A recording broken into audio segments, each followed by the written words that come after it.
శ్రీ గురుభ్యో నమః. ఓం నమో భగవతే రమణాయ. ఓం శ్రీ సాయిరామ్. శ్రీ రమణాష్టమ లేఖలు సూరినాగమ్మ గారు గురు విన్నపము. శ్రీ రమణాష్టమ లేఖలు అను రచనను శ్రీమతి సూరినాగమ్మ గారు తమ అన్నగారి ప్రోత్సాహం వలన 1945 సంవత్సరం నవంబర్ నెలలో ఆరంభించి 14/4/1950లో భగవాన్ శ్రీ రమణ మహర్షుల వారి అవతార సమాప్తి వరకు రాశారు. రమణుల సన్నిధిలో జరిగే సంఘటనలు, ఆయా సందర్భాల్లో వారు చెప్పే మాటలు దీనిలో పొందుపరిచారు. ఈ లేఖల మొదటి భాగము 1947 సంవత్సరంలో ప్రచురింపబడి తర్వాత 1955లో ద్వితీయ ముద్రణము, 1960లో తృతీయ ముద్రణము జరిగినవి.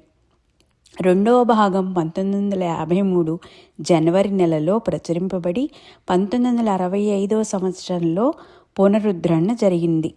మూడవ భాగం 1958లో ప్రచురింపబడి 1965లో పునఃముద్రింపబడింది.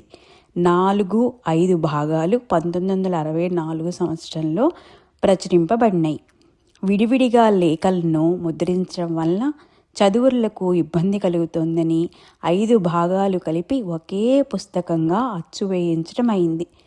స్మృతుల రూపంతో రచింపబడిన వారి కొన్ని జీవిత అనుభూతులు ఇంతవరకు విడిగా ఉన్న పుస్తకము ఇప్పుడు లేఖలతో జతకూర్చబడింది. 31/3/1980 పూర్ణ చంద్రోదయ దినమున నాగమ్మ గారు భౌతిక శరీరము చాలించి రమణైక్యమును పొందిరి. పాఠకులు వీటిని చదివి ఆనందించి ఆధ్యాత్మ లాభమును పొందిరుగాక. శ్రీ రమణాశ్రము, తిరునామలై, 1/9/2007. సర్వాంతర్యామి అయి భక్త హృదయ సింహాసనారూఢై విరాజిల్లు భగవాన్ శ్రీ రమణ మహర్షుల సాన్నిధ్యమున ముముక్షువులు తన్మయులగుచున్నారు, భక్తులు పరవశులగుచున్నారు. పూర్వజన్మ సుకృతముచే మనఃపరిపాకము చెందిన భక్తులనేకులు శ్రీరమణులు సాక్షాదీశ్వర స్వరూపులనియు వారి జీవిత చరిత్రము లీలామాత్రమనియు గ్రహించి వారి దివ్య సాన్నిధ్యమపేక్షించి శ్రీవారి దినచర్యలో జ్ఞాన భక్తి ప్రబోధకములకు పెక్కు విషయములు తెలుసుకొన్న వానిని స్మృతికి తెచ్చుకొనుచు తన్మూలమున శ్రీ భగవద్ అనుగ్రహమునకు పాత్రులై తమ తమ జీవితములను తరింపజేసుకొనుచున్నారు. ఒక సోదరి శ్రీ రమణాశ్రమం నుంచి తన సోదరునకు లేఖలు వ్రాయు వ్యాజమున ఆయానాటి సంభవములను తెలుపుచూ తత్సందర్భములందు శ్రీ భగవానులు యథాలాపముగా నుడువో భావగర్భిత వాక్యామృతమును భక్త కోటికి అందజేయుచున్నది. అట్టి ఈ లేఖలను చదివి ఆనందింపని వారెవరుందురు? మహనీయుల పవిత్ర చరిత్రాంశములను తెలుసుకొని వారి బోధనలను స్మృతికి తెచ్చుకొనుట కంటే ఆధ్యాత్మికోన్నతికి సుగమమగు వేరే మార్గమేది?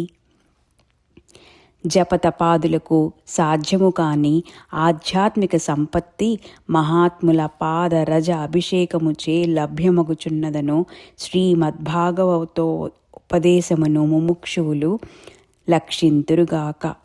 ఇది వ్రాసిన వారు శ్రీనివాస మౌని. శ్రీ రమణాశ్రమ లేఖలు.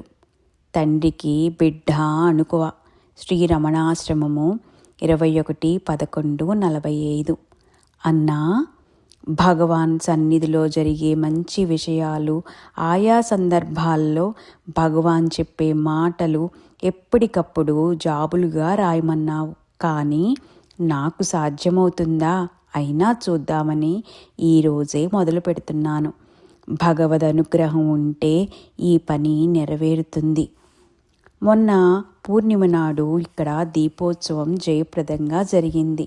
నేటి ఉదయం అరుణాచలేశ్వరుడు గిరి ప్రదక్షిణం చేయటానికి పరివార సహితంగా భేరీ మృదంగాలతో బయలుదేరి మన ఆశ్రమం గేటు వద్దకు వచ్చేసరికి సర్వాధికారి నిరంజనానంద స్వాములు వచ్చి టెంకాయలు, కర్పూరం వగైరా కానుకలిచ్చి సత్కరించి నమస్కరిస్తే అక్కడ నిలిపిన ఈ ఈశ్వరునకు అర్చకులు హారతులెత్తారు.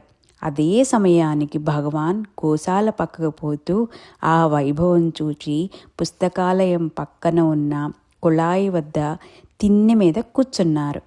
ఈశ్వరునికిచ్చిన హారతి పళ్ళెం ఆశ్రమ భక్తులు వారి సన్నిధికి తెస్తే విభూతి నుదుటన ధరిస్తూ అప్పకు పిళ్ళై అడక్కుం, తండ్రికి బిడ్డ అనుకువా అని మెల్లగా అన్నారు భగవాన్. ఆ మాటలనేటప్పుడు భక్తి పారవస్యం వల్ల శ్రీవారి కంఠము రుద్ధమైంది. అప్పటి ఆ ముఖ విలాసం చూస్తే పూర్ణ భక్తియే జ్ఞానం అన్న పెద్దల వాక్యం రూఢమవుతున్నది. భగవాన్ శివకుమారులు స్కందాస సంభూతులు అన్న గణపతి ముని వచనము దృఢపడుతున్నది. శరీరధారులు అందరూ ఈశ్వరుని బిడ్డలే కనుక మహాజ్ఞాని అయినా ఈశ్వరునకు అణిగి ఉండునని బోధిస్తున్నట్లు స్ఫురిస్తోంది. మహాత్ముల వాణి ఎంత అర్థవంతమైనదో చెప్పలేము.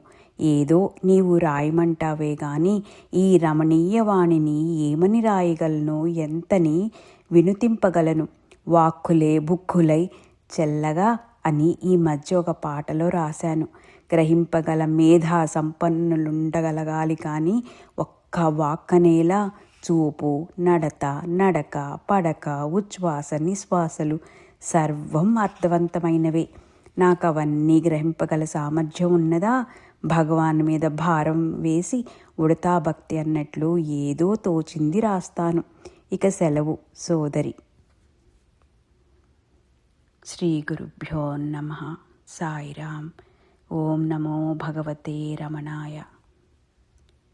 ఓం శాంతి శాంతి శాంతి.